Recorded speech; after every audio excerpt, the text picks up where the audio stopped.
महाराज। क्या समाचार लाए हो अंगद? हमारे पास इतनी सेना नहीं है कि हम इस दुर्ग को चारों ओर से घेर सके महाराज। परंतु आप निश्चिंत रहे महाराज। मैंने प्रण लिया है उस चंद्रबाहु का वध करने का, जिसने बिना कारण आपकी किष्किंधा राज की पुत्री का अपहरण किया। अंगद, हमें शीघ्रता करनी होगी। इस किले को भेदना होगा हमें, इससे पहले कि इस किले से आक्रमण हो।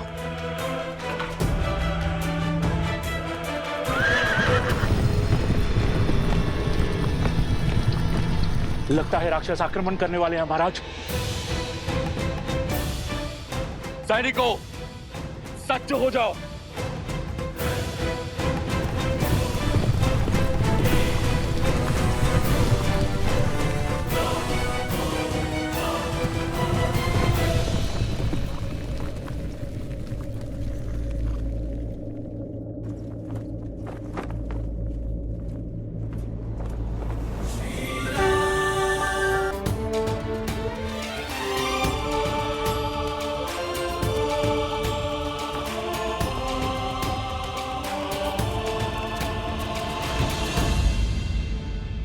प्रभु, आप मेरी किष्किंधा की सहायता करने के लिए आए। मैं धन्य हो गया प्रभु, मैं धन्य हो गया।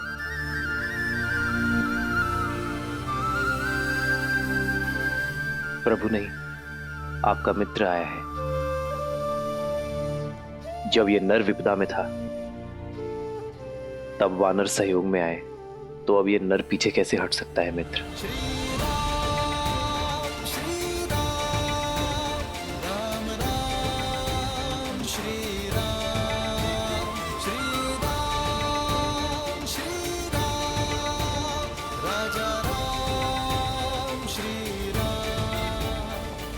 इस संसार की प्रत्येक नारी, चाहे वो माता हो, बहन हो, पुत्री हो या फिर पत्नी, प्रत्येक नारी सम्माननीय होती है। और फिर आपकी पुत्री मेरी भी पुत्री है मित्र। हमारी पुत्री का अपहरण करने का दुस्साहस जिसने किया है, उसे दंड अवश्य मिलेगा।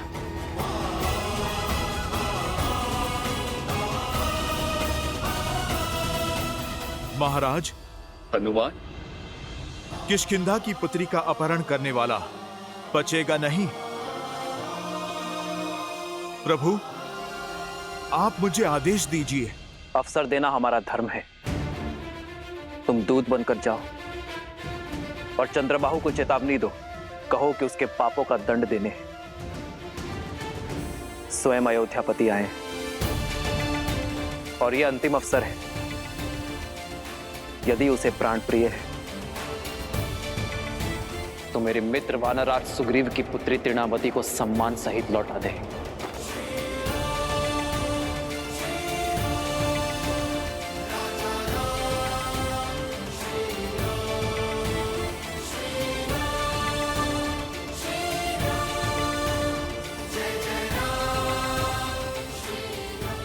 ये इस समाज, इस संसार का सबसे बड़ा दुर्भाग्य है कि हर युद्ध, हर शांति काल, मित्रता, शत्रुता, प्रेम, हर भाव में सदा ही नारी को, उसके अस्तित्व को, उसके सम्मान को लक्ष्य बनाया जाता है। दुर्बल स्वयं को शक्तिमान घोषित करने के लिए सदा ही नारी को शोषित करता है, उसका अपहरण कर उसकी गरिमा का हनन करता है। मैंने लंका युद्ध के समय कहा था कि ये युद्ध केवल मेरा नहीं, ये युद्ध हम सबका है। हमें हमारी बहन, हमारी पुत्री, हमारी पत्नी, हमारी माताओं के सम्मान के लिए लड़ना होगा। और आज ये युद्ध हम सब फिर से लड़ेंगे। संसार का हर पापी क्षमा का भागीदार है, किंतु नारी पर अत्याचार करने वाला अक्षम्य है। और चंद्रबाहु को भी उसके पाप का दंड हम अवश्य देंगे। जय श्री राम, जय श्री राम, जय श्री राम, जय श्री राम।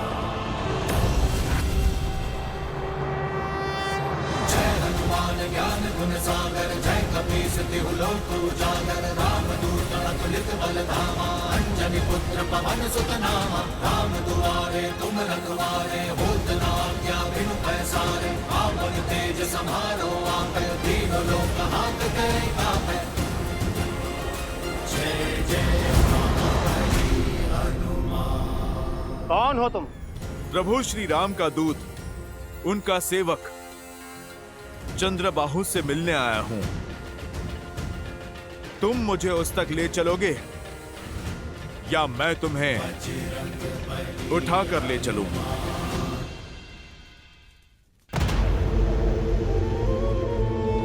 आओ वानर, बोलो क्या संदेश लाए हो?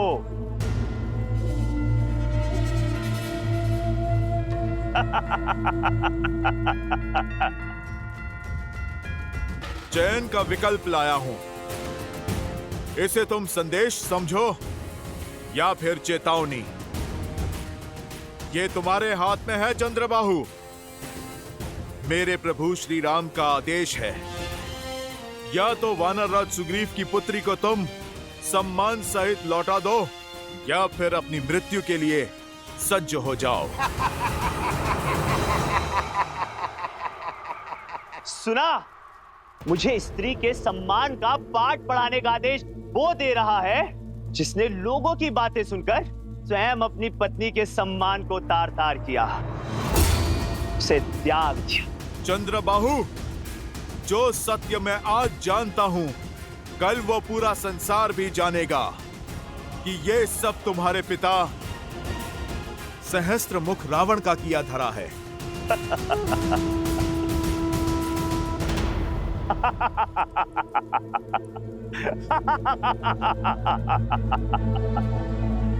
साम, दान, दंड, भेद। युद्ध को जीतने के लिए शत्रु को युक्ति लगाने का पूरा अधिकार है। उसका प्रयोग मेरे पिता ने भी किया, तुम भी करो। जाओ, मेरी पत्नी के विरुद्ध बातें फैलाओ। किसने रोका? मैं उसका सत्य जानता हूं। अब तुम ही बताओ, स्वयं को लोक अपवाद से बचाने के लिए जिसने अपनी पत्नी को त्याग दिया, वो स्वार्थी है या फिर कायर? जिसने अपनी पत्नी को मरने के लिए वन में छोड़ दिया, उसको क्या अधिकार है कि वो किसी और की स्त्री या पुत्री को लौटाने का आदेश दे? दुष्ट, तूने मेरे भगवान को पापी कहा है। तू अवसर का नहीं, अंत का पात्र है।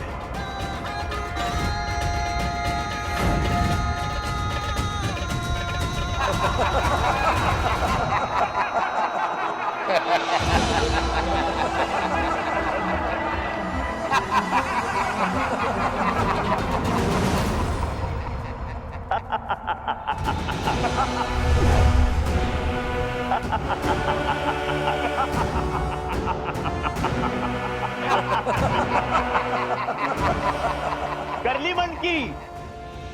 अब जाओ और जाकर कह दो अपने राम से कि इस संसार में चंद्रबाहु को मारने वाला कोई नहीं है, क्योंकि मेरी ढाल मेरी पत्नी का पतिव्रत है, और जब तक वो मेरी रक्षा करती रहेगी तब तक मैं अमर रहूंगा।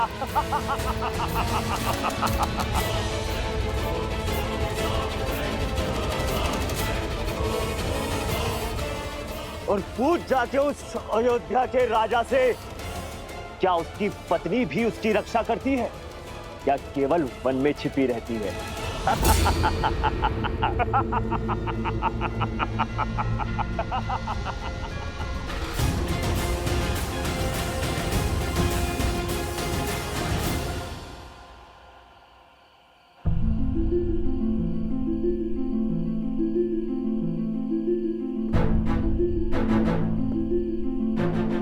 मित्र, मुझे ना राज चाहिए ना संसार, मुझे केवल मेरी पुत्री चाहिए मित्र, केवल मेरी पुत्री।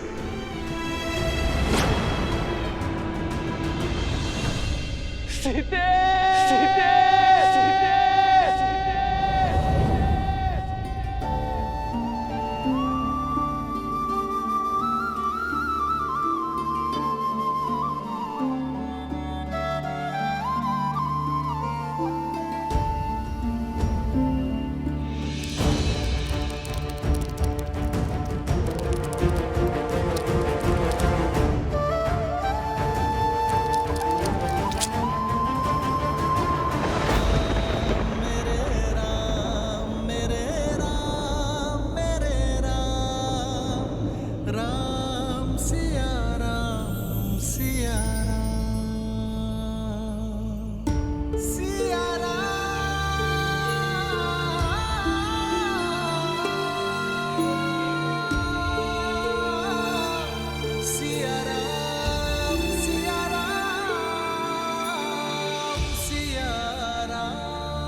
ये घाव तो केवल देह पर है सीते,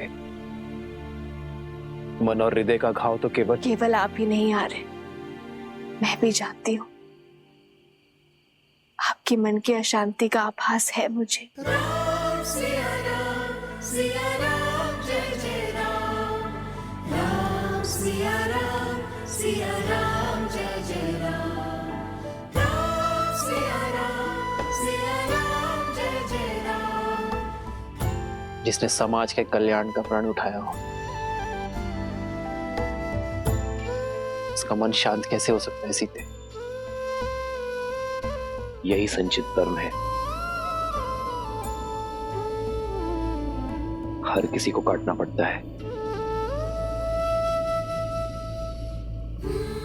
समाज के कटाक्ष, संसार के उलाहने को सुनकर अपने कर्म को प्राथमिकता देना कितना कठिन है आर्य नहीं जानती। और आपके हर संघर्ष की विजय पर हर्ष भी है मुझे हाल। सिया राम, सिया राम, सिया राम, सिया राम, सिया राम, सिया राम। त्याग से बड़ा इस संसार में कोई तप नहीं है सीते। मुझे पूरा विश्वास है कि जीवन के हर कार्य में हम दोनों पूर्ण रूप से सफल होंगे।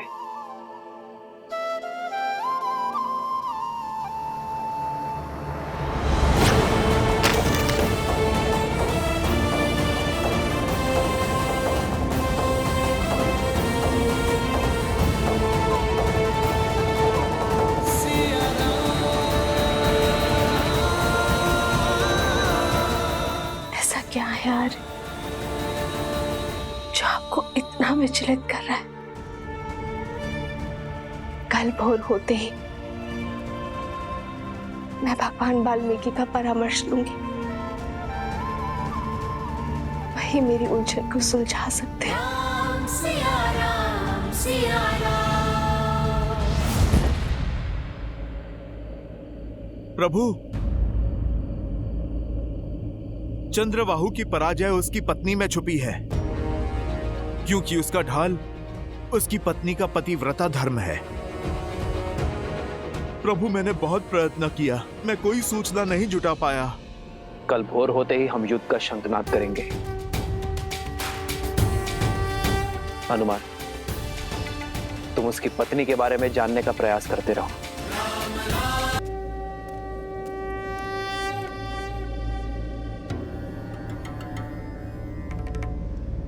हनुमान जी किस भेद की बात कर रहे हैं पिताश्री? क्या है चंद्रबाहु की मृत्यु का रहस्य? उसकी पत्नी कैसे उसकी रक्षा कर रही है? चंद्रबाहु ने ब्रह्मदेव की घनघोर तपस्या की गणेश, और इस तपस्या के फलस्वरूप उसे मिला एक वरदान। कैसा वरदान? वरदान ये था गणेश कि जब तक चंद्रबाहु की पतिव्रता पत्नी पद्मावती निरंतर ब्रह्मदेव के मंत्र का जाप करती रहेगी, तब तक चंद्रबाहु को युद्ध में कोई पराजित नहीं कर सकता। इतना ही नहीं, एक और वरदान भी मिला चंद्रबाहु को। एक और वरदान?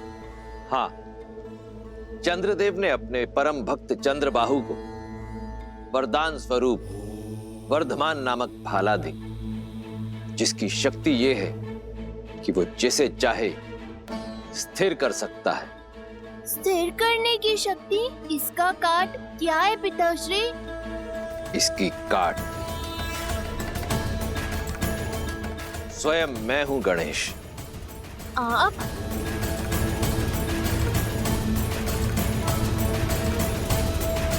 जो जगत कल्याण के लिए त्याग करने को तत्पर होते हैं, वो भावों की डोर से सदा जुड़े होते हैं। मन कहता है कि मेरे श्री राम दुखी है और इसी आभास की चिंता मुझे सता रही है। अब आप ही बताइए, मैं उनकी सहायता कैसे करूं? मुझे मार्ग दिखाइए प्रभु।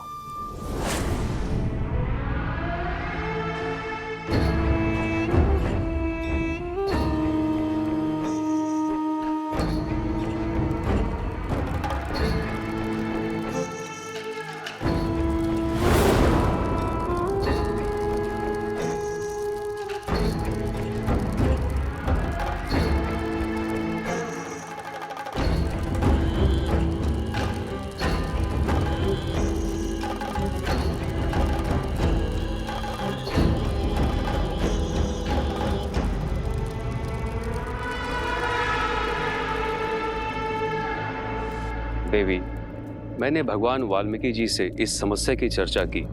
उनकी इच्छा है कि आप इस चिंता से मुक्त होने के लिए फल्गु स्नान का व्रत रखिए। फाल्गु व्रत? हाँ देवी, तनिक कठिन व्रत है। बिना अन्न जल के फल्गु नदी में कुछ दिन खड़ी रहो और मंत्र जाप करें।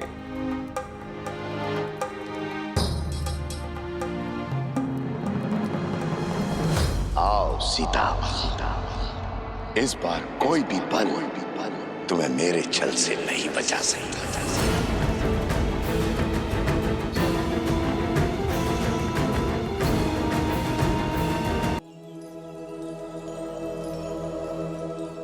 गुरु माँ, मुझे आत्म शुद्धि के लिए माता फल्गु नदी में स्नान करने जाना है। आप मेरे तप की तैयारी करिए। लव, कुश, मुझे कुछ दिन के लिए जाना होगा, मन की शांति के लिए। तुम दोनों कुछ दिन के लिए मेरा वियोग सहन कर लोगे ना? वियोग की क्या आवश्यकता है माता, हम भी आपके साथ चलेंगे। हाँ माता, ले चलिए ना। आपको तप करते देख हमारे तप पर विश्वास भी बढ़ेगा और हम आपकी सुरक्षा भी कर पाएंगे। ठीक है, चलो।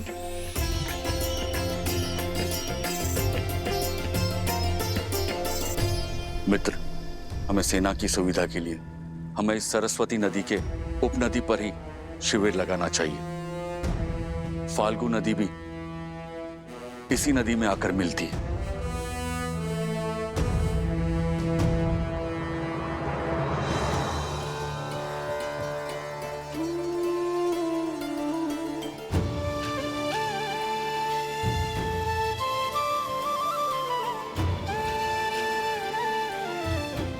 अपनी माता को कभी अकेले छोड़ने को सच नहीं होते लवकुश, और कितने उत्सुक भी है नई बातों को सीखने और जानने के लिए।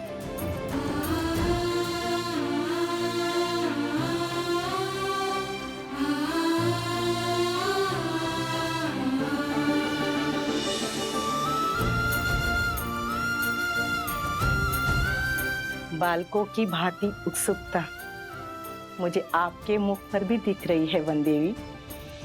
हाँ गुरु माँ, लगता है ये यात्रा जीवन की दिशा और दशा दोनों को मोड़ देगी।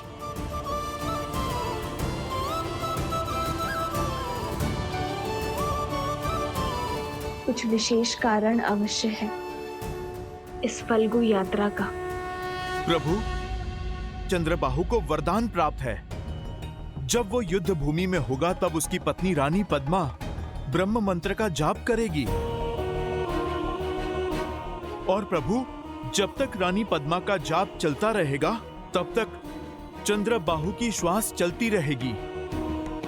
उसे कोई नहीं मार पाएगा।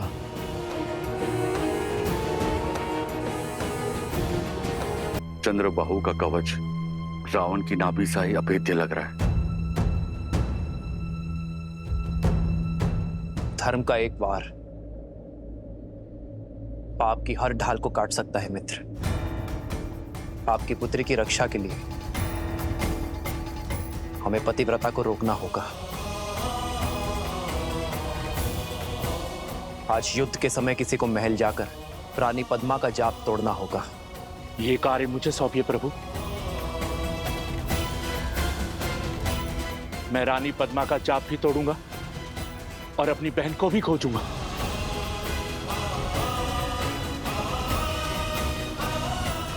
अंगद,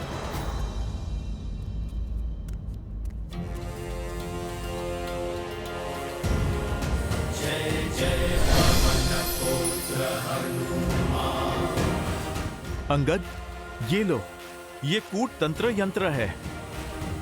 तंत्रों की शक्ति से बना एक मायावी यंत्र।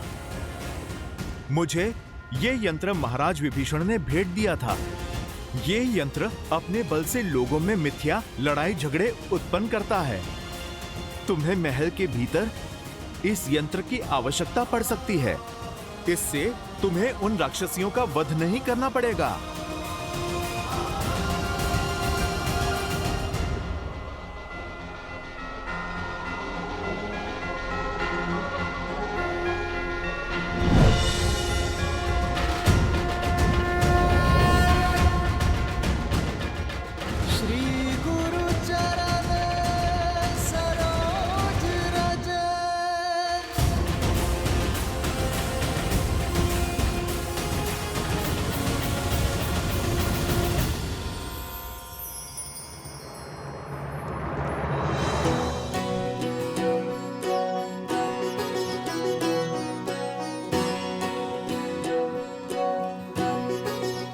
माता ने 3 मित्रों को साथ लाने की अनुमति दी है। कह दो वन देवी को मैं सज्ज हूँ। और मैं भी। वन का मार्ग है, पुष्पों का नहीं, कांटों की डगर है। लौटने तक तो केवल घुटनों तक ही पांव बचेंगे सबके। एक बार फिर सोच लो। कितने भोले हो भ्राता शांडिल्य। लवकुश के होते माता का पग कांटों के डगर में नहीं पड़ेगा। वन देवी है, वन में जाएंगी तो बैलगाड़ी पर। बातें बहुत बड़ी बड़ी बनाते हो कुश। कैसे जाएगी वन देवी बैलगाड़ी में? आश्रम में तो गाड़ी है ही नहीं। नहीं है तो क्या हुआ, बन जाएगी। क्यों, है ना भैया? विचार तो अच्छा है, किंतु ये सोचना होगा कि ये होगा कैसे। और बैल, उसका क्या? आश्रम में तो केवल गाय है। बैल भी क्या लकड़ियों से बनाओगे?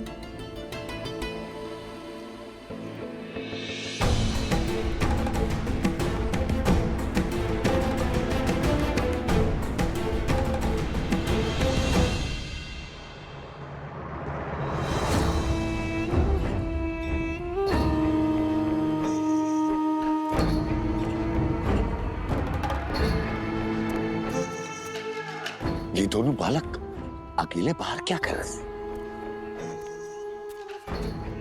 देखिए भैया, जुआदारों से निपटने के लिए बिल्कुल सजू मैं। सामने आते ही अंत कर दूंगा उनका। कहाँ खो गए भैया? बैलगाड़ी के विषय में बात करने की क्या आवश्यकता थी? गाड़ी तो भी एक बार को बन जाती। बैल कहाँ से लाएगा इस जंगल में? क्षमा कर दीजिए भैया, वो रोश में भूल गया। अब आपको पता है ना कि मस्तक से लेकर मुख तक जाने वाली नाड़ी के तालमेल में समस्या है।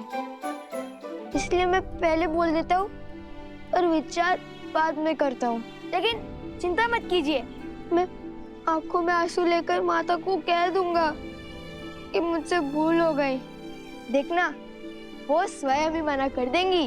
तो क्या हुए रूपी असुर? नहीं, धूम्रासुर। हाँ, ये उचित नाम है। तो धूम्रासुर को पराजित करने वाला लव कुमार अपने मुख से निकले वचन झुटलाएगा? नहीं। भैया, वचन तो मेरे मुख से निकला था। छोटे भाई के मुख से निकले वचनों को निभाना भी बड़े भाई का ही कर्तव्य होता है। आयु और पद के साथ साथ दायित्व भी बढ़ता है। और वैसे भी ये बैलगाड़ी हमारी माता की सुविधा के लिए है। चलो बनाते तुम्हारी बैलगाड़ी। कुल्हाड़ी कहाँ है? कुल्हाड़ी दो। कहाँ है कुल्हाड़ी? वो कुल्हाड़ी पकड़ने के लिए हाथ रिक्त नहीं थे ना भैया। अरे वो वृक्ष कैसे काटेंगे?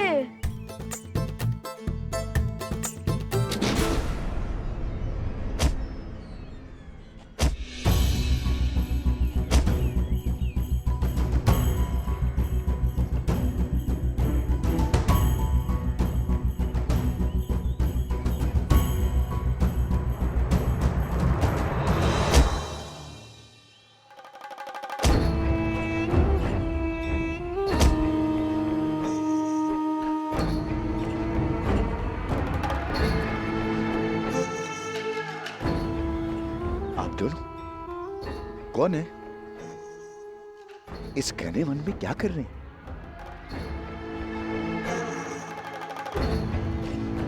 भय नहीं लगता है? भय को हमसे भय लगता है। वन देवी के पुत्र हैं हम। क्या क्या कहा? वन देवी के पुत्र हैं हम। क्या क्या कहा? फिर से कहना। मेरा भाई कहना चाह रहा है कि जब उसका सिर घड़े के भीतर होता है तब उसे किसी का भय नहीं होता, क्योंकि हम वन देवी के पुत्र हैं।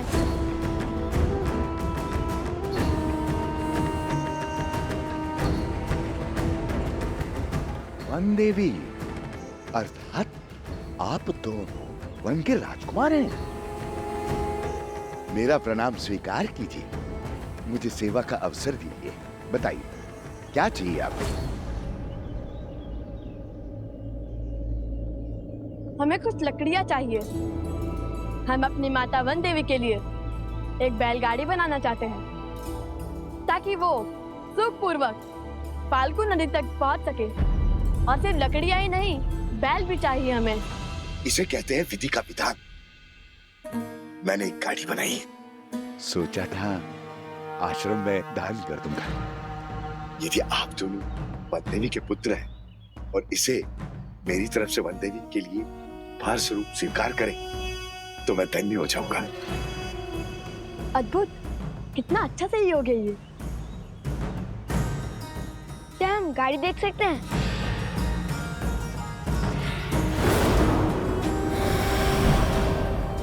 अवश्य अवश्य, नेकी और पूछ पूछ।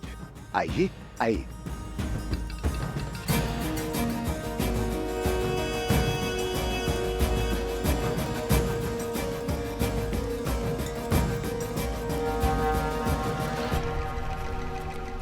वाह भैया, कितनी बड़ी और सुंदर गाड़ी है। और दृढ़ भी। धन्यवाद बंधु। अब हमें एक बैल की आवश्यकता है। ओ जहाँ चाह होती है वहाँ राह होती है। अभी वहाँ मैंने सेतु के पास कुछ गायों और बैलों को चरते हुए देखा, किंतु वे वन्य वृषभ है, उन्हें नियंत्रित करना सरल नहीं होगा। कुछ मायावी असुरों को धूल चटा सकते हैं, उनके लिए बैलों को वश में करना कौन सी बड़ी बात है? क्यों है ना भैया? सत्य वचन, सत्य वचन। हम अभी बैल का प्रबंध करते हैं। कुछ शीघ्रता से चलो, हमारे पास अधिक समय नहीं है।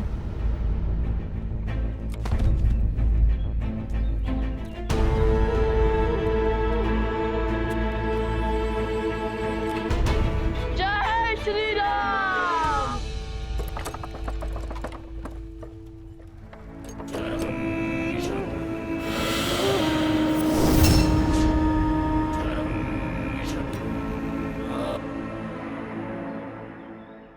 भस्मासुर।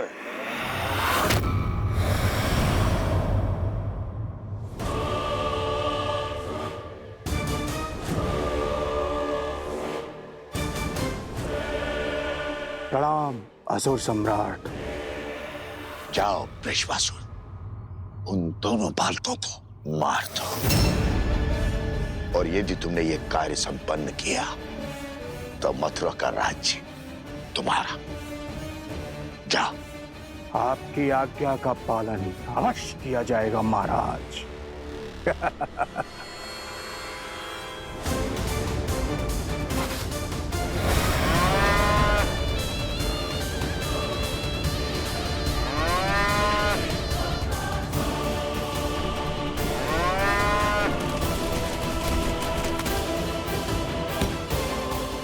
आज लव कुश के अंत के साथ साथ राम और सीता के त्याग का भी अंत हो जाएगा।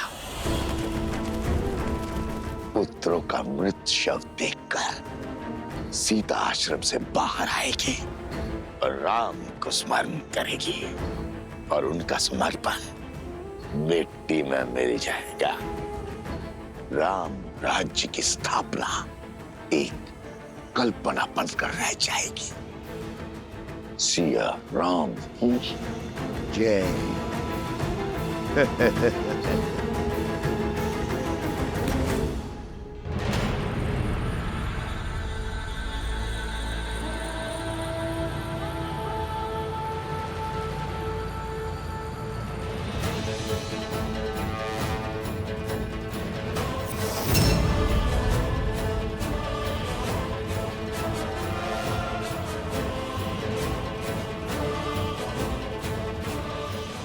आज एक बार फिर अधर्म के अंत के लिए हम सब साथ खड़े हैं। चलिए एक बार फिर उन दुष्ट राक्षसों को धर्म का बल दिखाते हैं। एक बार फिर संसार को न्याय की शक्ति दिखाते हैं। एक बार फिर स्त्री के सम्मान की ललकार लगाते हैं। एक बार फिर धर्म की जीत का परचम लहराते हैं।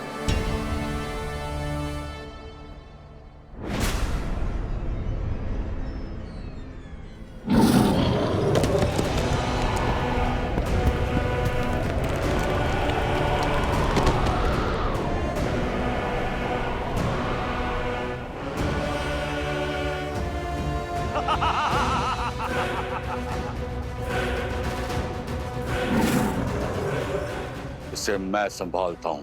और मैं चंद्रबाहु को। पहले मेरी रची पहली बाधा को तो तोड़ दो, फिर मुझसे लड़ने आना मूर्ख वानरों। प्रहार।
तुम्हारा कोई प्रहार मुझे नहीं मार सकता। अमर हूं मैं, अमर।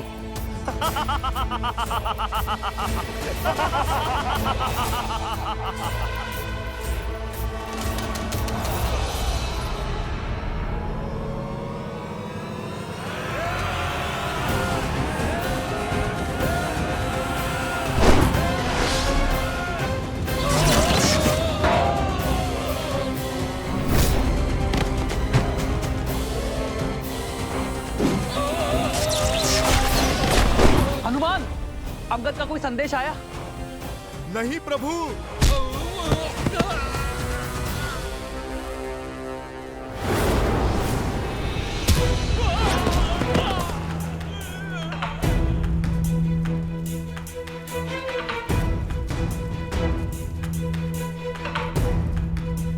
ओम विदात्मनि विद्याहि हिरण्यगर्भाय धीमहि तत्रो ब्रह्मा प्रचोदयत्।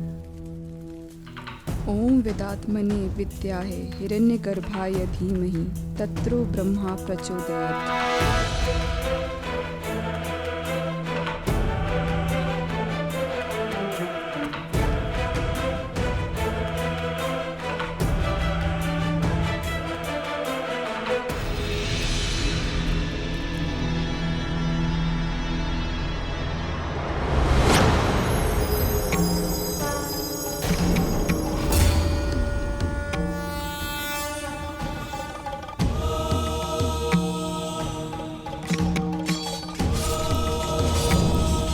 ओम विदात्मनि विद्याहि हिरण्यगर्भाय धीमहि तत्रो ब्रह्मा प्रचोदयत्।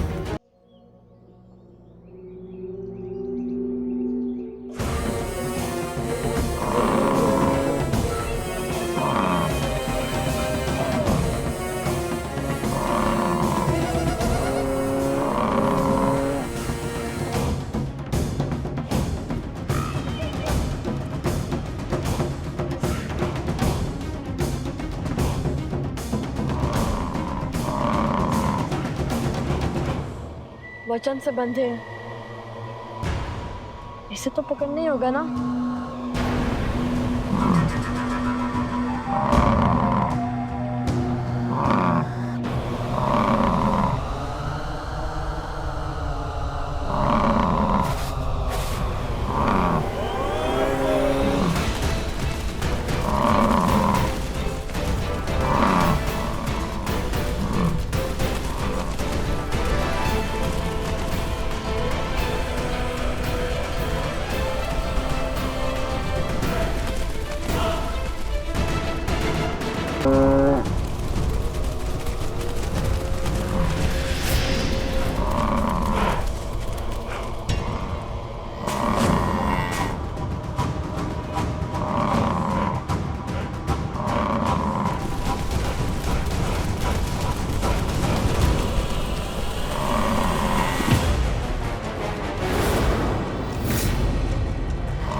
तुम्हें कैसे ज्ञात हुआ कि बैल की नाक में डाली डालते से वो शांत हो जाएगा? मुझे ज्ञात नहीं था भैया, वो अत्यंत आक्रामक हो रहा था, इसलिए मैं उसे अचेत करना चाहता था, लक्ष्य से चूक गया। हे ऋषभ महाराज, हम आपसे लड़ना नहीं चाहते, हम बस आपको हमारी गाड़ी में बांधना चाहते हैं ताकि हम अपनी माता को सुखपूर्वक फाल्गु नदी तक ले जा सके, उनके कोमल पग को कंकर और कांटों से बचा सके।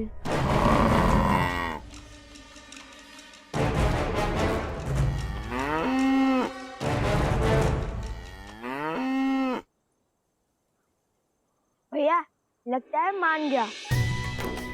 अब एक कार्य करता है, जैसे माता आश्रम में सारी गायों के सींग पर मोली धागा बांधती है, हम भी इसके सींगों पर मोली धागा बांध देते हैं। अच्छे तो